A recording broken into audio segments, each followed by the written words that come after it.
Chapter 15 will begin the second half of the semester, and we'll also begin this transition over to studying art history. So we spent the first half of the semester learning about the different mediums and techniques and kind of getting an idea of what art is and how artists make art. And so now we're going to shift gears and spend the rest of the semester learning about art history. In Chapter 15, we're going to go back all the way to the earliest artwork known to man, and then by the end of the semester we'll be brought up to artwork of today. And so this first piece we're going to see here is from South Africa. It's dated back to around 75,000 BC, and it's only 4 inches long. It was discovered by archaeologists in 2002, and it's actually the earliest work of art known. It was found in a soil layer that was at least 77,000 years old. And so how we've come to know that this is an artwork is the marks are from this type of abstract pattern. And so we see these parallel lines with horizontal and diagonal lines cutting through it.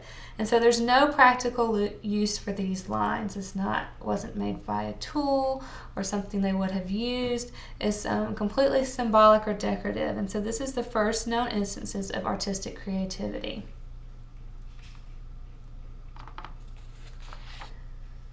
So the first time period we're going to be in is the Paleolithic period. This is known as the Stone Age, and it began about 750,000 to 500,000 years BC, and it lasted through the last ice age. The earliest findings were about 4,000 years ago, and the artwork from this period are discovered in many locations around the world. The people during this time were hunters and gatherers, so they followed food, and so they were moving from place to place in order to survive. And so they carved and painted animals on cave walls, or some of what they're known for. And so this piece here is just about 2.5 inches tall figure, dated about 35,000 BC. This is the oldest surviving carved human figure. It was found in southwest Germany in 2008.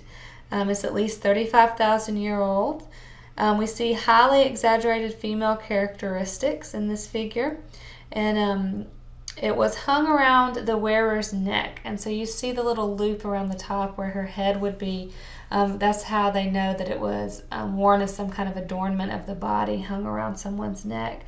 And an interesting fact is this was also found near a 3-hole flute, and so it's believed that the Paleolithic hunter and gatherer was also making music. So not only were they making art to be decorative, but also creating music.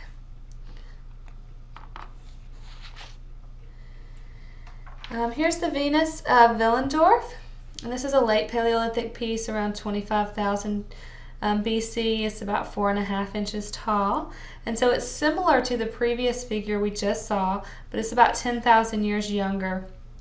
We see, it's this female figure once again. It has these pointy legs, not a lot of detail. We see these exaggerated female characteristics, the emphasis on hips and breasts again. And so this is believed to be known as some of the earliest work of religious art. It was believed that the Paleolithic image of the creator was actually the Great Mother Goddess, and so this could be a carving for her.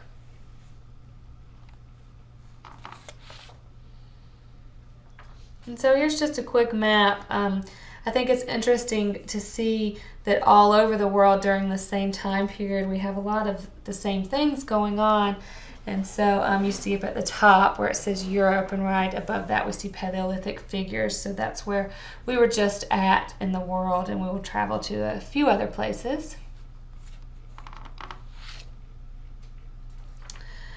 Here we're moving down to the Chauvet Caves in France. This is around 28,000 BC. And so the paintings of the Paleolithic period were very different than the sculpture. In the wall paintings, humans rarely appear, and when they do appear, they're more abstract and simplified than animals that they're depicting. The animals are very expressive and naturalistic. This painting here in the Chauvet Caves is the oldest known painting, and it was found in 1994 in south central France, and it was believed to be at least 30,000 years old. It's painted with charcoal and earthen pigments directly onto the cave walls. We see lifelike animals like horses, rhinos, tigers, other large animals, many of which are extinct today. And so there's a couple of,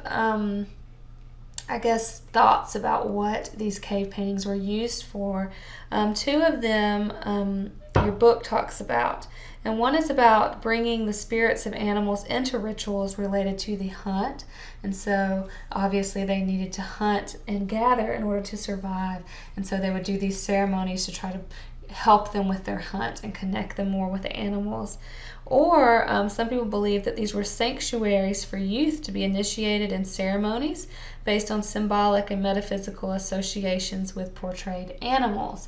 And so the easiest thing I can kind of associate that with is maybe this idea of having a spirit animal, having from this young part of your life being associated with a certain animal based on this ceremony. And so that could be what these caves were used for. But if you notice, you can see on the map over on the right side, we've just moved down to the left a little bit in Europe to France. But these wall paintings will be seen all over the world. Here is another one where we move all the way down to the very bottom of South America to Argentina, to Deer in Hands. This is around 15,000 BC when this was created. And what's so interesting about this piece is you see the one red hand and how they probably placed their hand in the pigment and then placed it up on the wall to get an imprint of their hand. But what's even more interesting are these other hands shapes where they put their hand down and actually blow these earth pigments over the hand, and so it's the negative shape of the hand. And these similar impressions were actually found in many continents all over the world during this time period where, the human is starting to be a little bit more creative and thinking differently, thinking a little outside the box about how to decorate and use these paintings for different ceremonial rituals. And so during this time period, a lot of work that we know of is found in caves or these small statues and carvings that did survive. But we also know that they created other types of artwork. It just didn't stand the test of time, much like these petroglyphs, which are actually carvings into stone, these drawings, carvings into stone. And so this one here is huge. It is the largest that we know of, and it's off the northwest coast of Australia. It's known to be around 10,000 years old, but archaeologists aren't really sure about the age. It's difficult to determine because of the exposure. They've been, imagine being exposed to the elements for over 10,000 years, and so it's deteriorating and it's very endangered. And there are thousands of carvings on this particular area depicting humans, animals, and mythic beings. And so archaeologists aren't really sure the exact purpose of this either. But it's a pretty amazing sight to see. You can see we've jumped all the way over to Australia to see these wall drawings.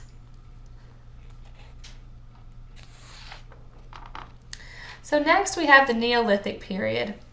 This is known as the New Stone Age, and it's around 9,000 to 6,000 BC, and it first began in the area we now call Iraq. And so this is a time period during an agricultural revolution. There was a shift from these nomadic groups to small agricultural communities. And so this really stabilized human life, and we start to see the production of early architecture and different technological developments. And so this naturalistic Paleolithic art was replaced with geometric abstract art of the Neolithic farmers. And their artwork was much more abstract and geometric, and it was believed that it was influenced by plant life and how plants look much more geometric in shape and are much more abstract. The leaves and the stems are these more abstract shapes. And so we see this beaker here it's in present-day Iran is where it was found. It was created around 4,000 BC. It's almost a foot tall. But Susa was actually the first developed city, And we can see these bands define the different areas of these compact decorations going around this beaker. And so it looks very different from the drawings of animals that we saw in the caves previously. And so around the top layer of this beaker, we see these long neck birds lined up. You can see their very long necks and their bodies down towards the bottom. And the next band going down the beaker, these are running dogs, and see how they're abstracted. And then in the center, you see this goat abstracted into circles and triangles. And so they're really, not only are their entire lives changing how they live, but they're changing the way they look at things and the way they create things.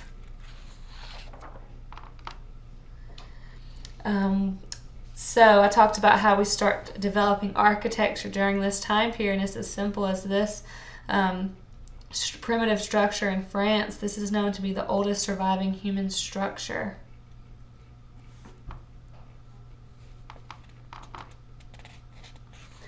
So during this time period, we have the beginnings of civilization. Civilization has a few key elements. We have food production, occupational organization. We have some types of jobs that people can do. We have writing, and then we also have the production of bronze that happens during this time period. And so that's hence the name Bronze Age. This is around 3700 to 300 BC.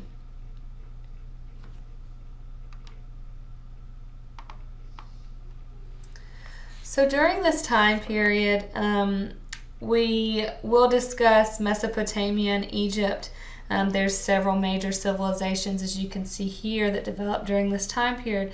But these two are really great to compare because they're almost parallel in time, but they're quite different about how they develop. Mesopotamia is much more urban, but it was much more vulnerable to repeated invasions and is ruled by a lot of different people, compared to Egypt, which was very protected and pretty much left unbothered during this time period. And so they each develop art forms very differently because of the environment that they're in. So first we're going to look at Mesopotamia. It's today part of Iraq. You can see it up to the middle right of the map here. It's in between the Tigris and Euphrates River. And you see Sumer down below. The Sumerian people actually developed this area, and they developed the world's first writing, the wheel, and the plow. So a lot of things that still influence us now. And so you can see here how there's a lot of potential threats that could easily come into Mesopotamia and change rulers, and there's a lot of turnover in Mesopotamia, as we'll see, and it influences their art. And so they actually worshipped in these buildings called ziggurats, and so they worshiped this hierarchy of nature gods in these huge temples on platforms called ziggurats.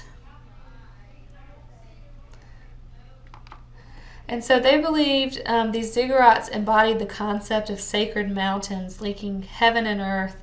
And so they would go here and worship their nature gods. And so these are much like temples. It's the lack of stone in the area led to these people in Mesopotamia using brick and wood. And so not a lot of these structures remain intact, quite like the one you see here.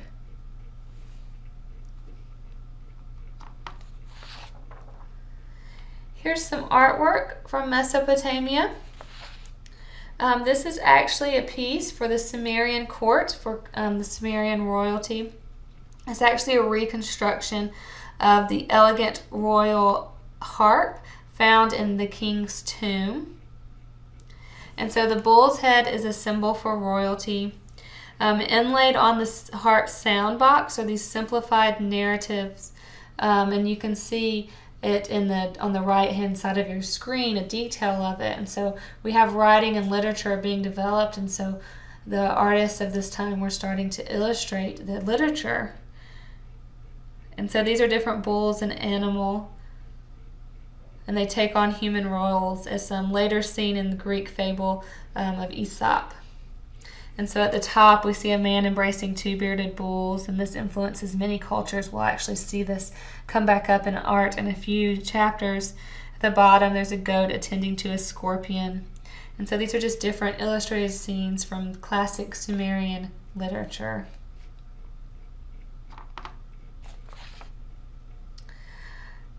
So, as I said, Mesopotamia had many invaders and just a lot going on, a lot of turnover. And so their style isn't very distinct. A lot of us had probably never thought of Mesopotamian art until taking this class, but I would almost imagine that the majority of us, when we think of Egypt and think of their art, we think of a distinct style. And that is because we see Egypt down here on the left. It had deserts on both sides of the Nile River, and so it was this kind of diminished outside influence.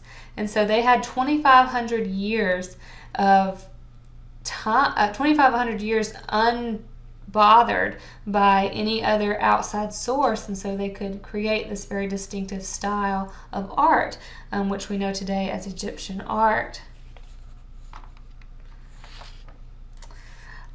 The pyramids, the Great Pyramids, were used a lot differently than the ziggurats of Mesopotamia, even though they look similar. These were actually burial vaults for pharaohs, which were their ruler god kings. They were cut, these huge stones. The stones were moved to site and then stacked without mortar to form these large pyramids. The interiors were solid except for narrow passageways leading to burial chambers. It was the religious belief that they were to focus on the afterlife, on life after death, and preservation of the body and care for the dead was very important. So obviously it was highly important for their pharaohs. And so this was essential for extending life beyond the grave, where these tombs where the royalty could be buried and they were embalmed, and everything that they would need in another life was buried in these tombs with them. And so this is another reason why we know a lot about Egyptian art and Egyptian history, is because these are almost like time capsules of what was going on around 2500 BC and how people lived and what people need and what was being created. And so we'll see some articles from a tomb. This is some sculpture from this time period, and we're going to look at this again because this is highly influential throughout art history. But their sculpture was very compact and solid. These figures were supposed to symbolize strength and clarity, and they're very geometric. They would start out with this stone and kind of map out a geometric plan on the stone surface first before they began carving. They pay great attention to human anatomy, but still keep this very traditional geometric scheme. They want to express strength, clarity, and lasting stability. This frontal pose lets us know that it's a royal portrait, and the queen touches the king in a very loving way, is kind of embracing him. It's a very formal pose because the left foot's forward, the king's hands are straight down beside his sides. We see this false ceremonial beard that the king would wear, so we also know it's a formal ceremony.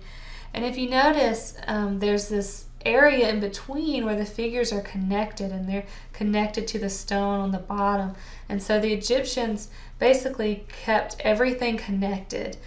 We don't see freestanding sculpture for quite a while, but they're still connected to the base and still connected to one another.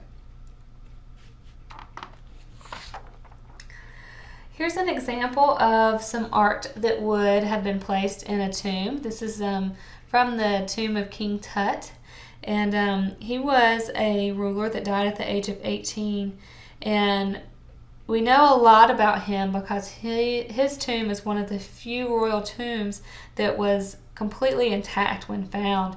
As you can imagine, throughout history, when people start to realize what is in these pyramids and in these tombs, that a lot of them were raided and many items were stolen. And so, for example, this piece here, everything that looks like gold in this piece is actually real inlaid gold. on this mask. And so this is just one of hundreds of artifacts found in King Tut's home, or King Tut's tomb, that would, he would need for his next life.